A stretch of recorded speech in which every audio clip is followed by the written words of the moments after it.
Hola, buenos días. Estamos en Fundación Flors, a punto de saber lo que depara la entrevista de Mónica Benavent. Mónica, ¿estás preparada? Preparada, ¿y vosotros? También. Pues allá vamos. Hola, què tal? Soc Mònica Benavent i envio una salutació grandíssima per a tot el col·le de Fundació Flors. Bueno, benvinguts a esta roda de premsa. Anem a parlar al voltant de la figura del periodista i sobretot en un món habitualment d'homes, però jo crec que això ha quedat de banda, a banda, i anem a parlar del periodisme esportiu i de la seva tasca, en este cas per a una dona. Primera pregunta, qui fa la primera pregunta? Buenos días, Mónica. ¿De pequeña ya soñabas con ser periodista? Sí, somiava o jugava un poc a ser periodista, no? Ja m'agradava veure els informatius, m'agradava molt com ho feien les presentadores, quina modulació de la veu, com parlaven, i fixar-me molt. Fins i tot jugava també a ser periodista, igual que altres coses, perquè m'agradava.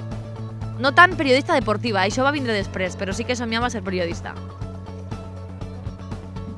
¿En tu familia te transmitieron de alguna forma la pasión por el periodismo?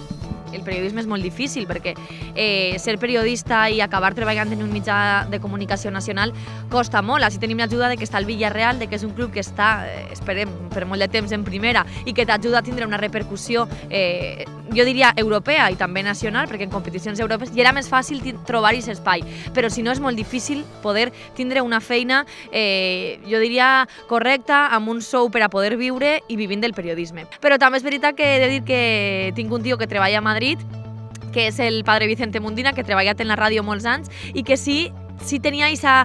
I m'abuelo, no?, que ja no està així, però que feia també moltes voltes de speaker en la volta ciclista, i jo crec que tot això al final va un poc en la sang i també algo tindrà que veure, no? No m'ho han transmès directament, però és algo que ja m'agradava a mi.